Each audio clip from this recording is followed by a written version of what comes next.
Welcome back to High Heel Diaries YouTube talk show, everybody. I'm your host, Natalie Wilson, where we are women inspiring women one story at a time. So I have to say, I feel so blessed to be in the presence of my next guest today.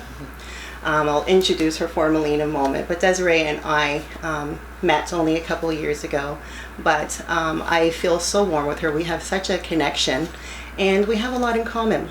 And one might say, fortunately or unfortunately, because our story, we came together due to breast cancer. But I say it's a fortunate thing that we came together, because here we are today, and we're going to talk about Desiree's experience.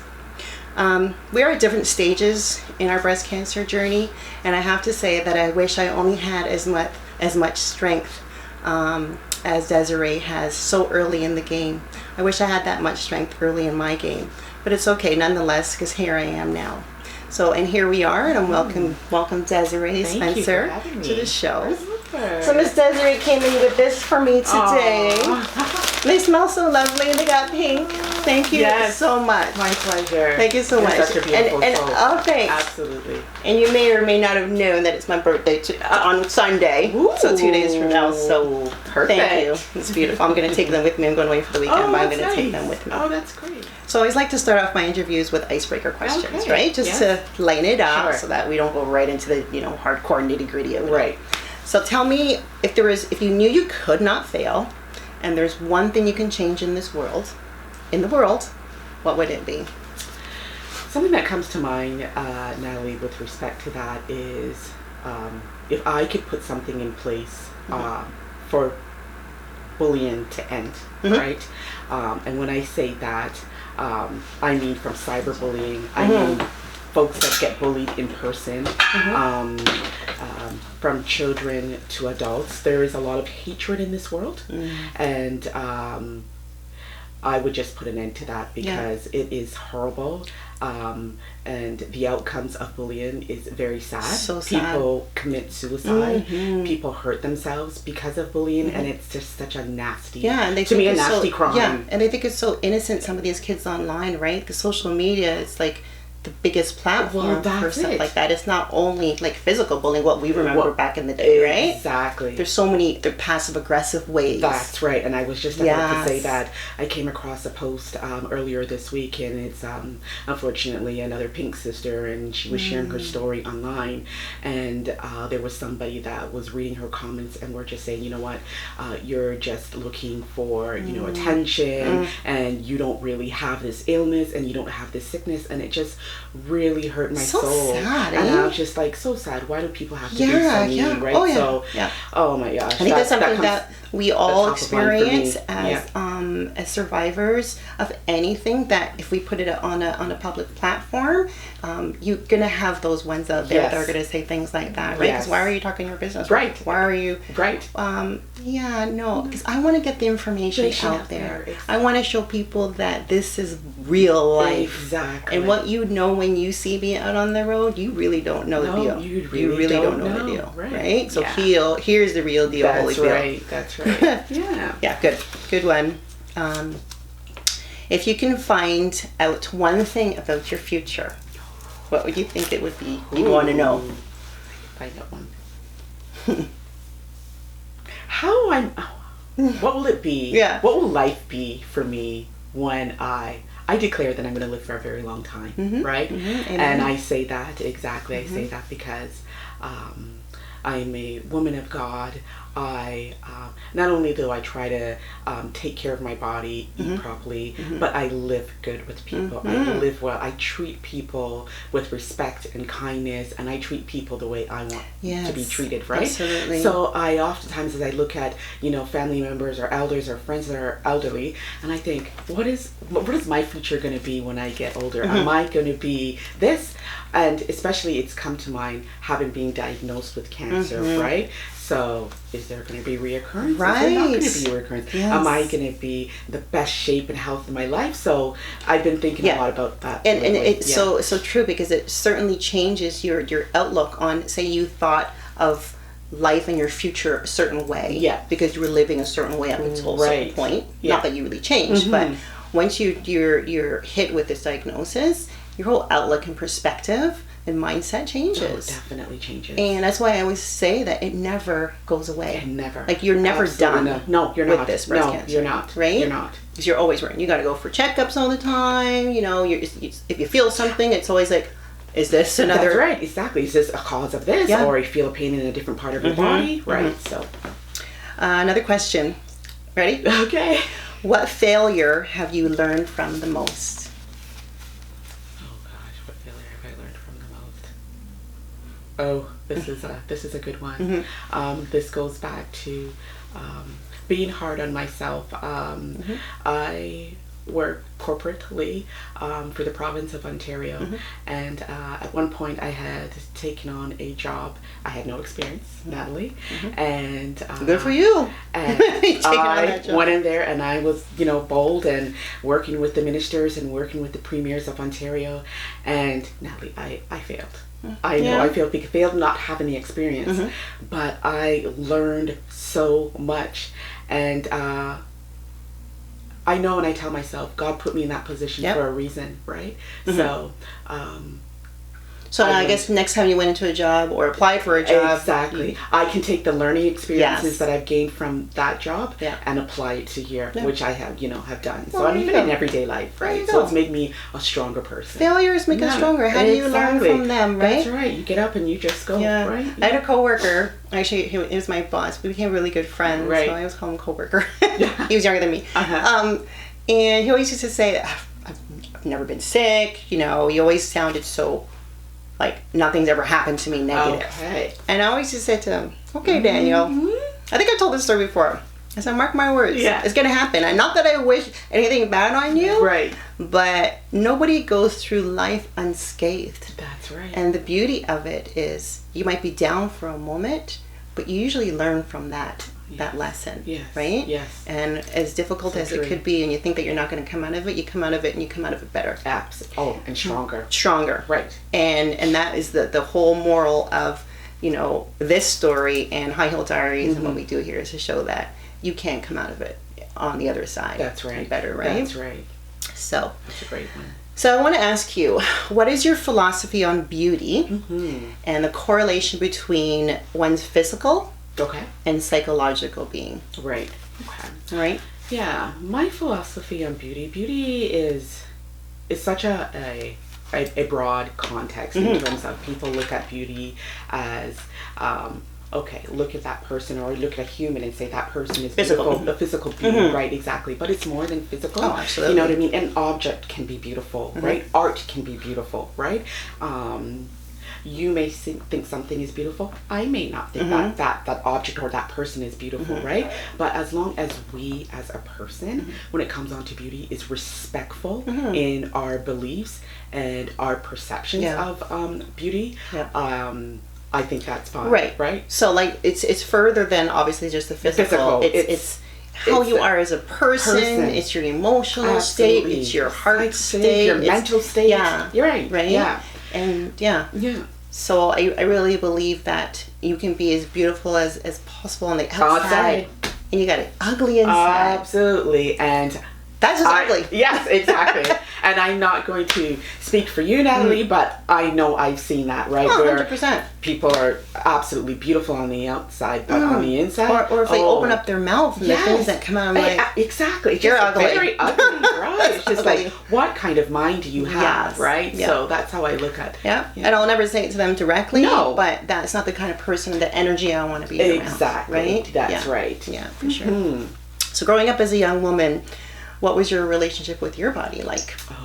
Your breasts in particular, because this is about the boobies. Absolutely. Not only about the boobies, That's right. Growing up, I matured at a very young age, Natalie. Yeah. I started developing breasts. I also got my period when I was 8 years old. So what? Extremely young. Oh, you poor thing. Yes, and I'm, I'll be 46 soon, so a long time to, have breasts and my period. And I was the one that grew up that always had, that was most developed, that had, the bigger hips, more looked like a woman, more older than my actual age. Yeah. And especially in school, I was teased a lot, right? I was known as big-breasted Des, or, or... So you had big ones. Oh, I had big ones, right? And from so early. And so it made me very self-conscious, and it made me, my confidence, it really hit my confidence, so it would make me sink in, so I would double up on bras, I would double up on tank top, I would wear 2 shirts or a couple t-shirts and a sweatshirt to make them look smaller, because I didn't want my breasts to define me, right? Yeah. But unfortunately, it did for some. Yeah, and that's so funny. It was a struggle. Yeah, a lot of people, especially teenagers, maybe not as young as you were when you started developing, because you wouldn't really be able to correlate the difference between the sexual part of having big breasts, right? But I think a lot of teenagers or young adults will capitalize on that because a lot of men like big boobs, right? Yes, so they do. They'd be more flaunting them, but for you it was the opposite. It was, right? Did it change in your teen years, or was that always? It did change in your teen years, and you said something that really hit it, and I forgot to mention. And so, in my young teenage years, I was hit on by older men as well too, right? Because they were looking sickos, absolutely. I was, looked at more as a sexual being, as opposed to this young girl or young woman that sad. So and I know there's others out there too that have developed that, or experienced that as well. And the sad thing is that you psychologically you're not at the level of your body. No, not even mentally or really, or no, mature enough there. No. Yeah. So that answered my next question, because I was asking you if your large breasts were a help or a hindrance, but obviously they kind of hindered your maturity here, probably, because you were so insecure. I was just so insecure and so closed in, right? So mentally, I just like these, and also too physically as well too, right? They were quite heavy, so I had some health issues in terms of back pain, my shoulders with the bra straps really sinking in, right? And I was just this type of person, right? Because I was trying to close myself off, right? At least you were a taller woman, right? You're taller. You're probably a taller teen, obviously. Right.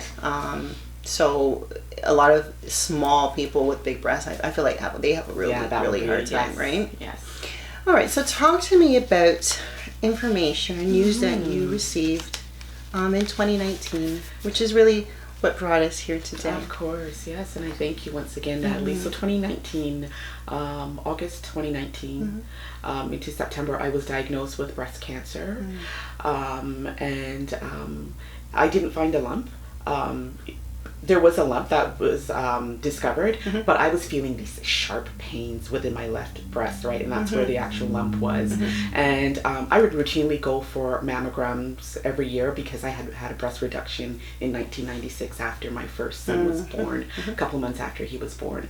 And I wasn't coming up due yet for the mammogram, but I had said to my doctor, this is weird. I'm getting this, sharp pain every so often. How old were you?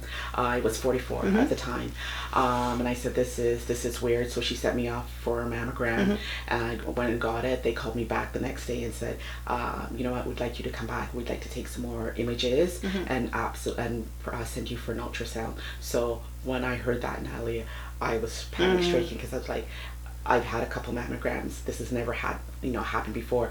And I was correlating the pain that I was feeling in my breast to, could this be breast cancer, right? Yeah, automatically you do, of course, right? Yeah. And then, so going through some tests, I was sent for a needle biopsy, and within a couple of weeks, I was told that I had breast cancer. What type? So, discus, ductal carcinoma. Yes, yes. But yours, sorry, go ahead, finish your...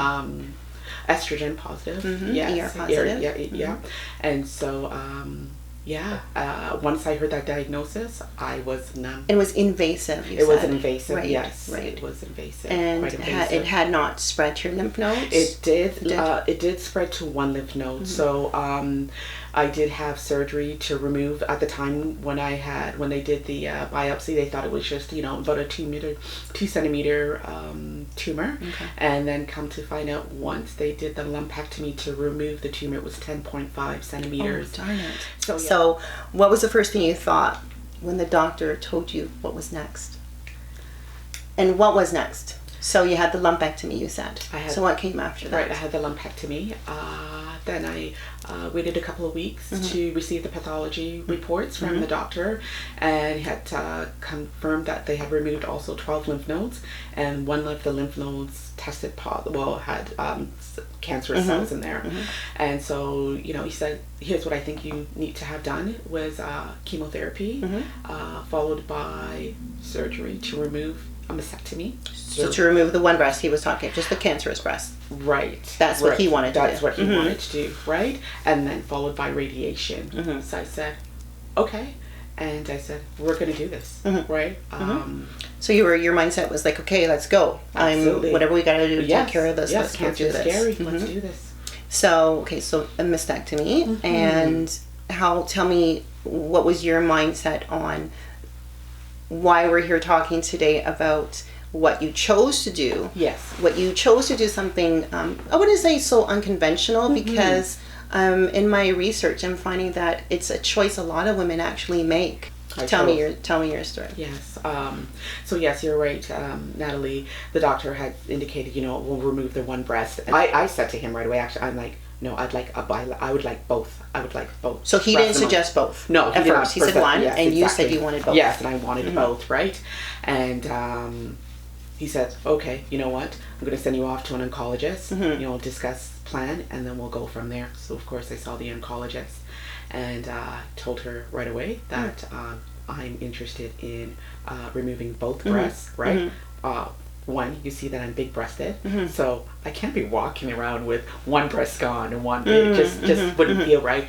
And also, it was just, for me, it was a safety net to remove that other breast. I know there's no data shown that, you know, removing the other breast that does not have cancers, it doesn't mean that it reduces the risk of recurrence of cancer, but it was something that was very important. Yeah, and actually, since you brought that up, I'm just going to tap into some of my stats. I always like to give some information and stats. And the reasons why some women might choose a prophylactic mastectomy is because they've already had cancer in one breast, and hence what was your reasoning, part of your reasoning. That was my reasoning why I chose to do the other breast as well. This is how our mind works, right? Exactly.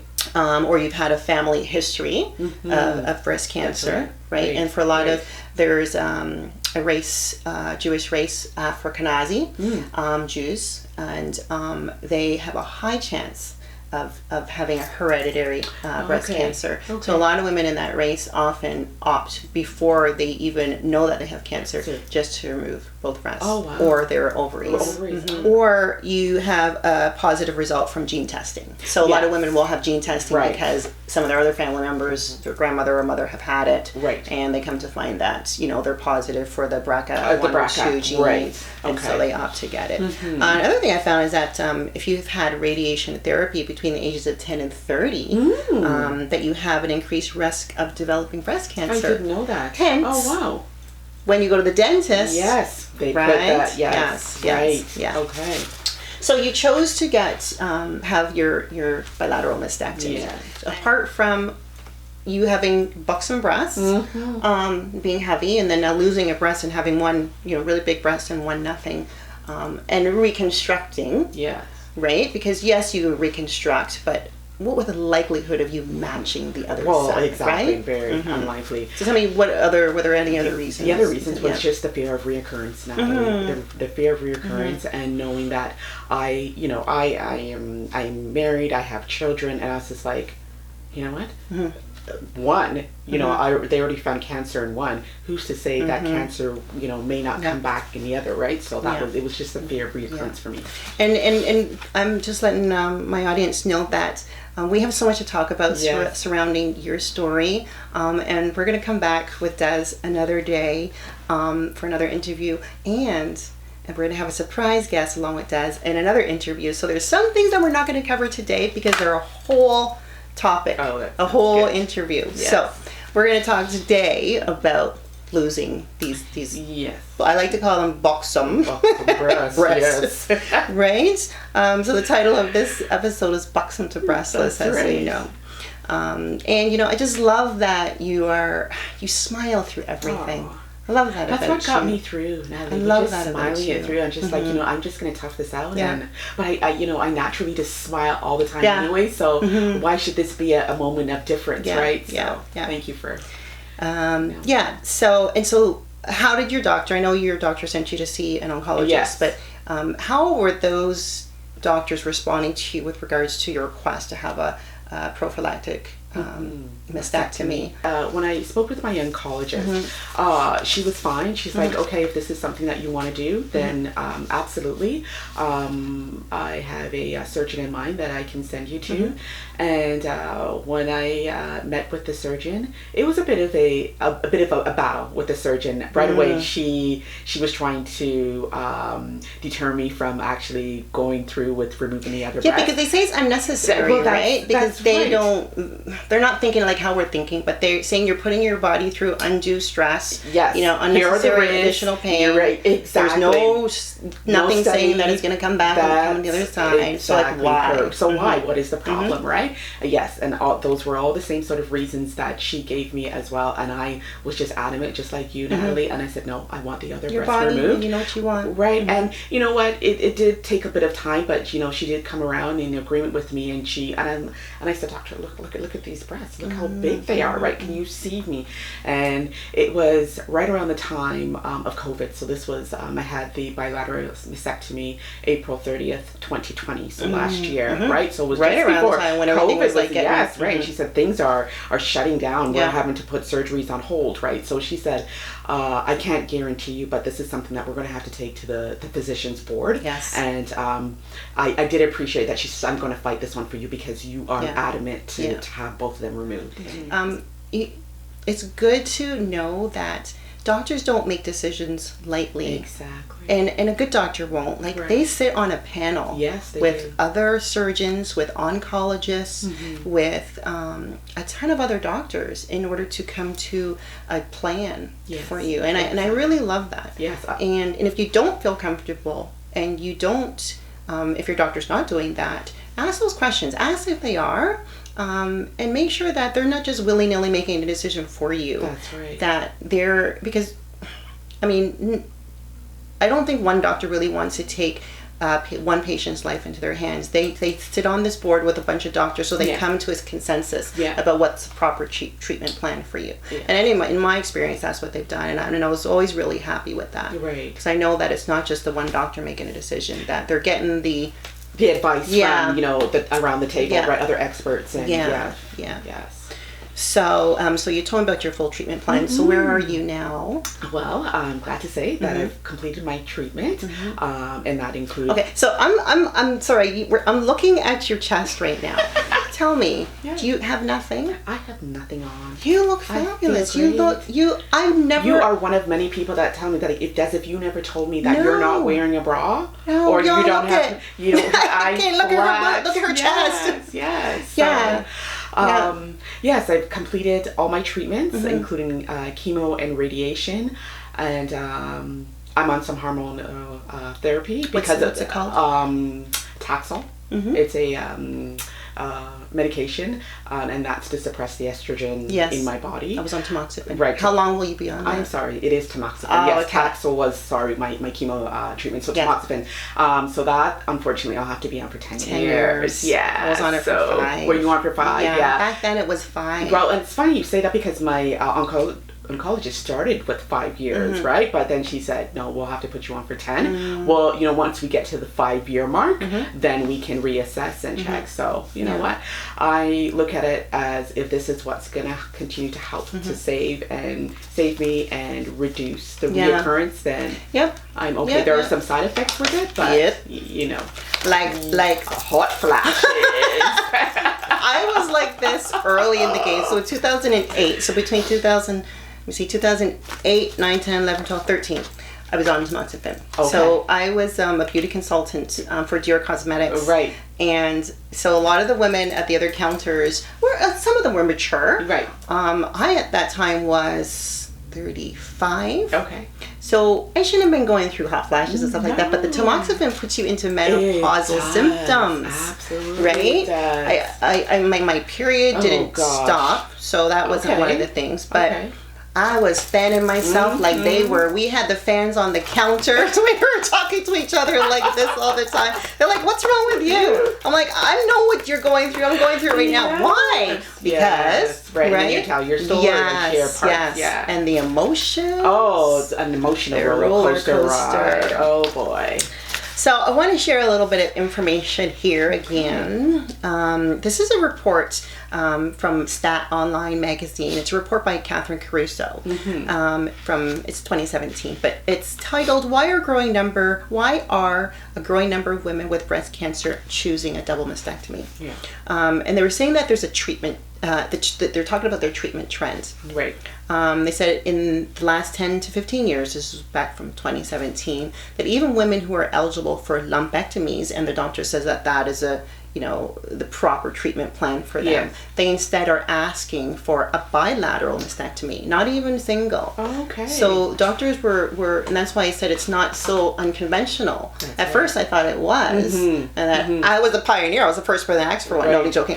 But a lot of women do. Okay. And so the doctor is saying that approximately 1 in 8 women with invasive cancer, which yours was, in one breast, now get both breasts removed. Yeah. Right? Yeah.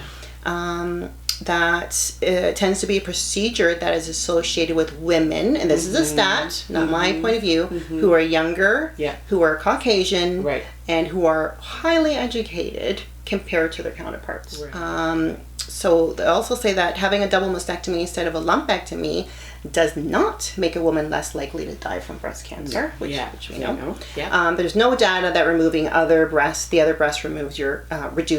improves your survival rate. Excuse me. That's right.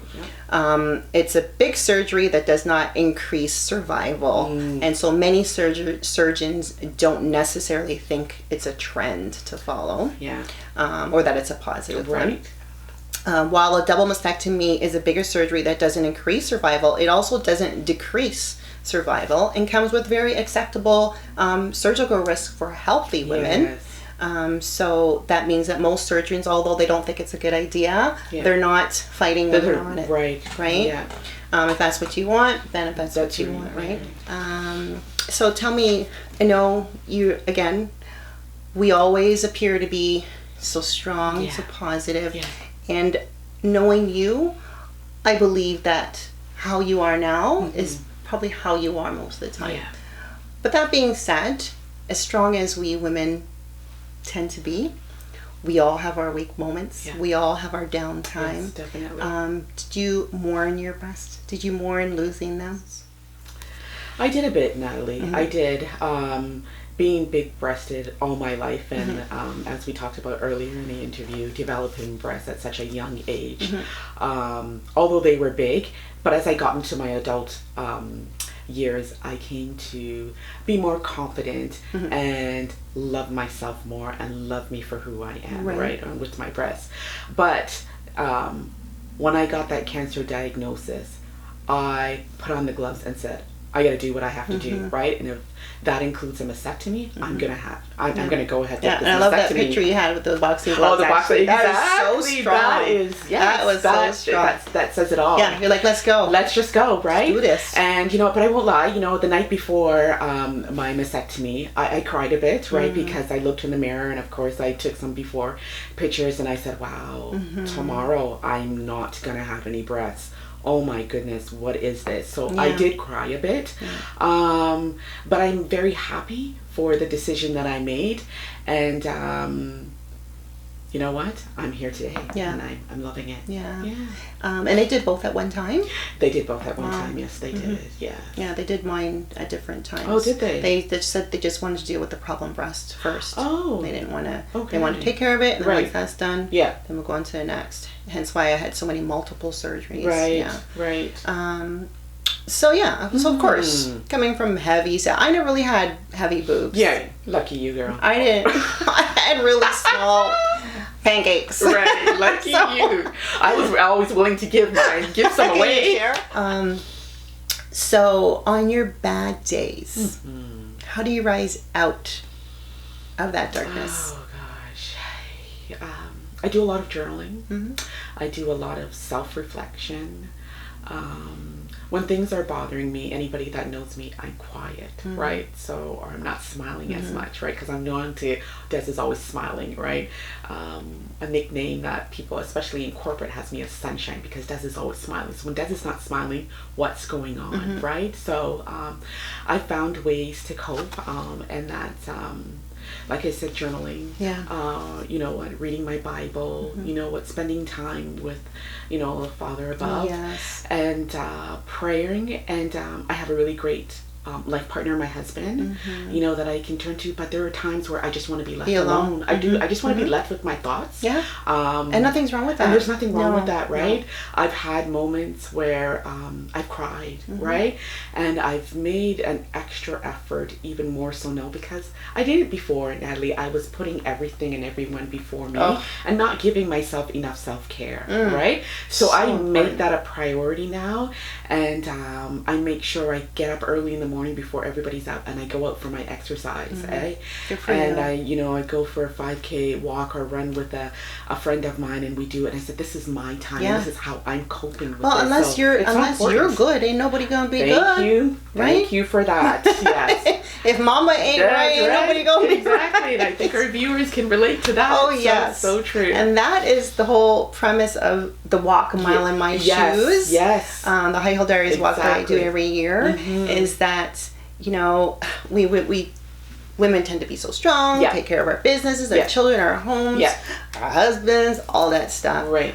We put everybody first. We do. And until we recognize that when we're not doing well, we can't continue to be putting out to others, and because someone, whether it's yourself or someone else, is going to be affected in a negative way. Exactly. So we need to learn how to take a step back. That's right. Take off them high heels. That's right. Right. Put our feet up. Can we put our feet up, Natalie? And yes, we can.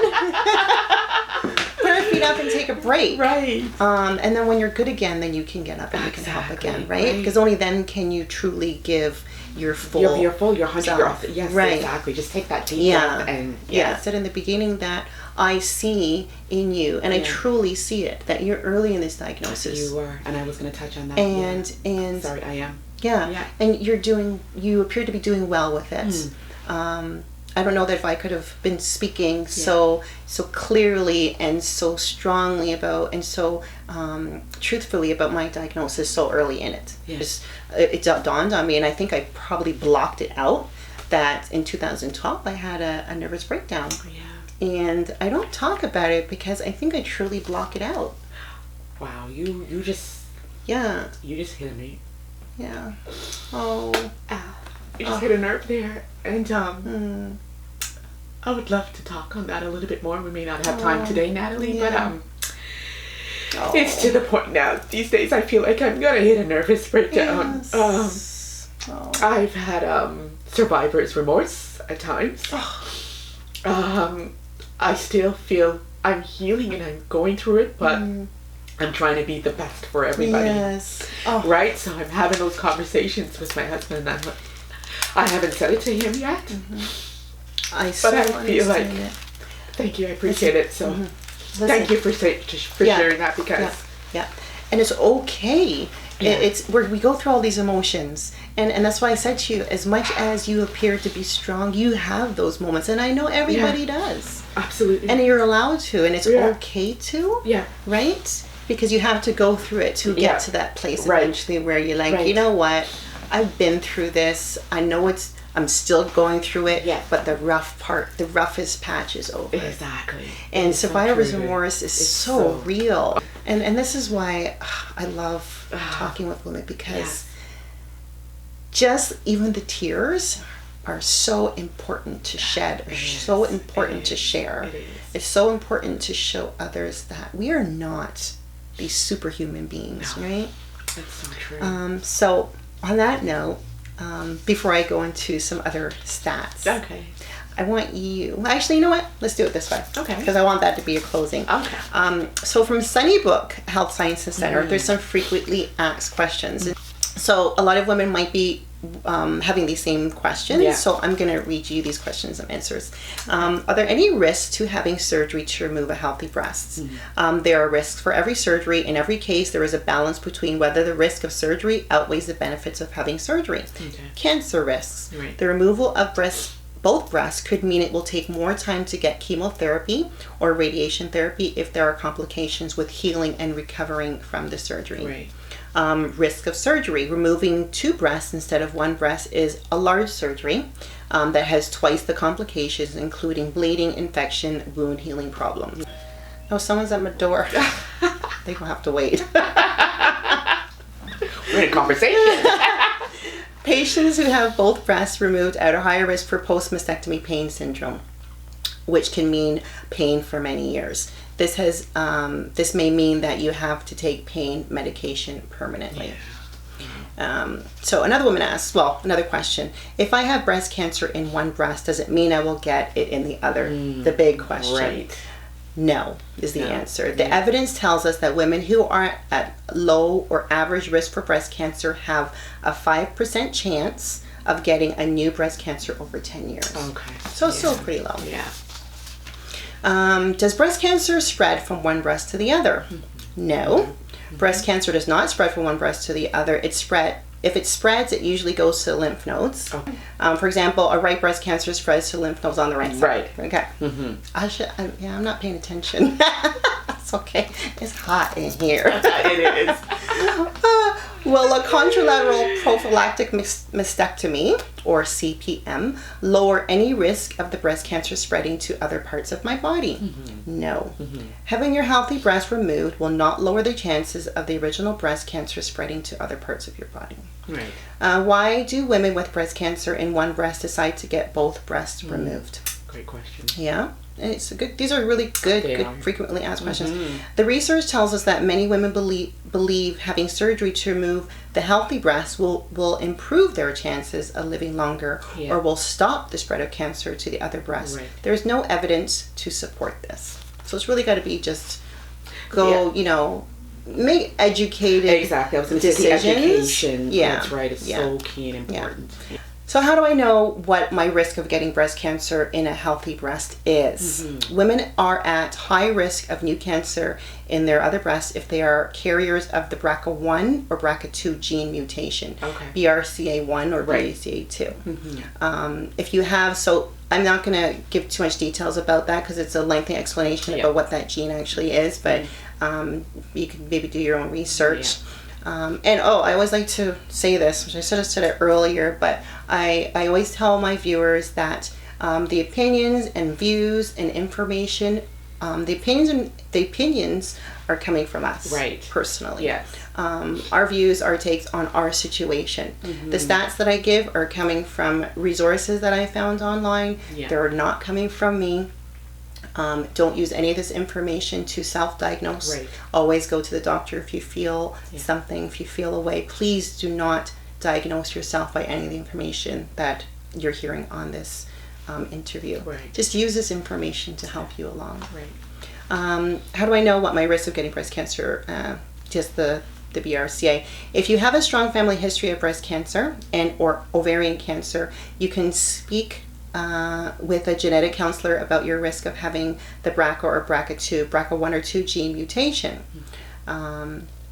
If you do not have or at low risk of having the BRCA1 or 2 gene mutation, your chance of getting breast cancer in the healthy breast is about 5% over the next 10 years, which they said before. That means there is a 95% chance that you will not get a second breast cancer during that time. What will a contralateral prophylactic mastectomy be better for breast reconstruction surgery? Good question. Many women think that having both the breast with cancer and the healthy breast removed will improve matching of breast size and change. New ways of doing, which makes sense, right? Because you're starting fresh slate, right? Yeah. New ways of doing surgery to reconstruct the breast can make the breast that was removed look much the same as your healthy breast. So, they do have ways of, but I would say they do have ways of matching your breast that you do keep if you choose to only do one mastectomy. Right. But coming from a situation like yours where it was so big, that's right.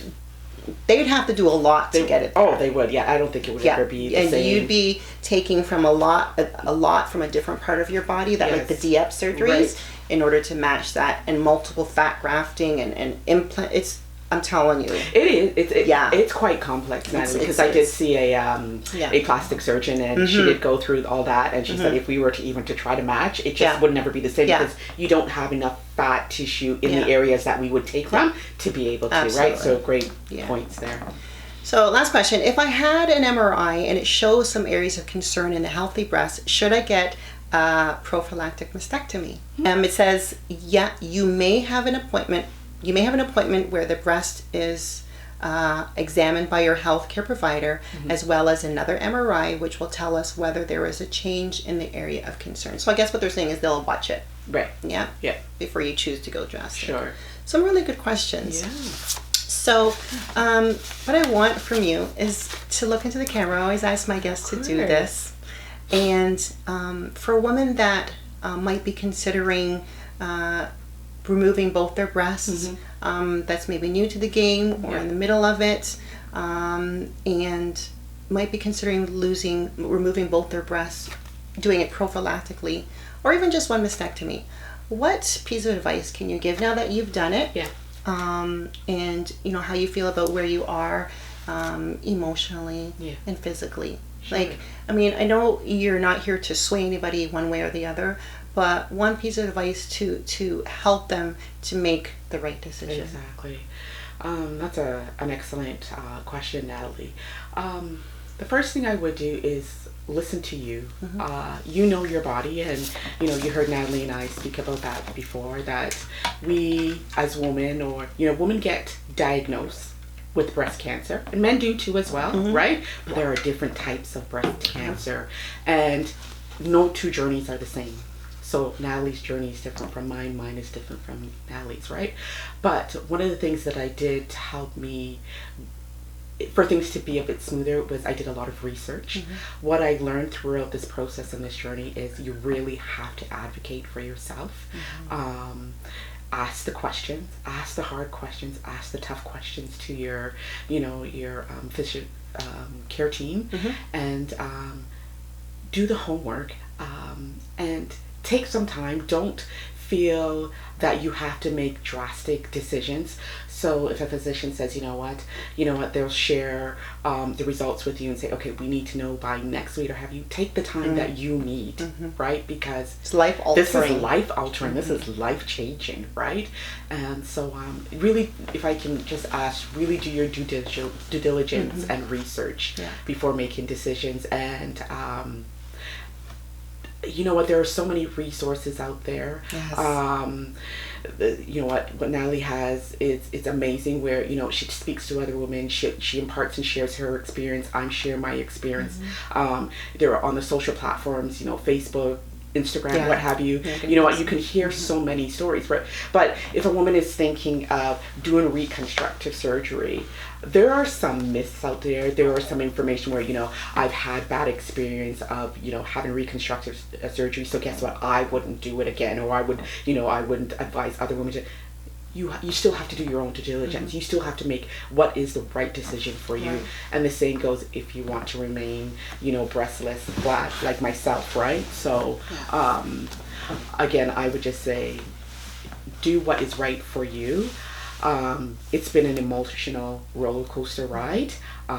You have your highs and you have your lows, right? But you know how tough you are. You know how much you can handle, and you do what you have to do at the end of the day. Yes, beautiful. Thank you. Yeah, very good information. You just definitely have to go what feels right, but also be educated with your decision. Don't make rush decisions. That's right? Because this is a life-altering decision, for sure. Yeah. The good thing is, though, that there are ways to rebuild, and the doctors are fabulous with the different options that there are. And that'll be our next topic of conversation when I have my interview part 2 with beautiful Desiree. So I am going to give some support groups, as I always do, and resources. Okay. So Facebook always has a gamut of support groups. There's one called Double Single Mastectomy Discussion and Support Groups. Great questions and answers. A lot of women there to support one another. Oh, yeah. So there you can find some good support there. Okay. Another Facebook support group is called Prophylactic Mastectomy. Simple as that. Resources. The information that I read you about the frequently asked questions came from Sunnybrook in the Contralateral Prophylactic Mastectomy part on their website. It's talks about having surgery to remove a healthy breast, what you need to know before you make a decision. Okay. So there you can get some good information there. And I always say, if your doctor ain't cutting it, then find a new doctor. That's right. Fire them. Right. Fire them and move on. Fire him or her and move on. There's a lot of them out there. You don't want to feel like a number. Yes. You want to have a doctor that you can ask, great questions, and do your research before you go to your appointment. Have them written down, because when you get to that appointment and the doctor's throwing all this, medical lingo at you, you're going to be like, okay, doctor, and then you're going to leave. Yeah. And he's going to be on to the next one. That's right. But if you have them written down, then you at least get them out. And if you can't do it, then bring somebody with you. Always have a good support system. Isn't that so important? It is very important. Yeah. I know that's all great points. If I may add to Natalie, that finding a good doctor is so key. Find one that's going to spend the time with you, right? Because yes, we understand that they have many patients, but don't feel rushed. Feel like your questions and are being heard and answered, right? And I know we're in a bit of different times right now with COVID and the pandemic, and so it might be a bit hard to bring a loved one or a partner with you. So what after a while, when I couldn't have my husband come with me, I would have him on the phone. I would say to the doctor or the oncologist to say, you know what, I'd like to call my husband and he'd like to listen into this conversation, right? So and he was okay with that. They were always okay, fabulous. Right? And I think too, you don't even ask, you say like, I would like to have, I'm going to be calling my husband. I'd like to have him, he's going to be part of this conversation so he can hear, right? And so there you go. And again, it goes back to being an advocate and taking control of for sure. That's fabulous. So tell our viewers if they want to reach out to you, whether it's for support. I know that in the coming future, I think that you're probably going to be doing some great things with your journey and sharing your story as a way of empowering and supporting other women. So tell viewers where they can reach you. Yes, they can reach me at my Instagram page. It's called myfight_my_journey. So you can connect with me there. How come I didn't know about that page? Excuse you? Now I'm getting in trouble now. Getting in trouble. I love it. Yes, good for you. My journey. It's not only me that is sharing my fight, my journey, but we all have our fight and journey to share. So definitely connect with me there. I'm here to help advocate and provide support. So thank you, Natalie. Good. So that's awesome. So everybody knows where they can find me, Natalie, at High Heel Diaries, HEAL for healing. That's what this is all about.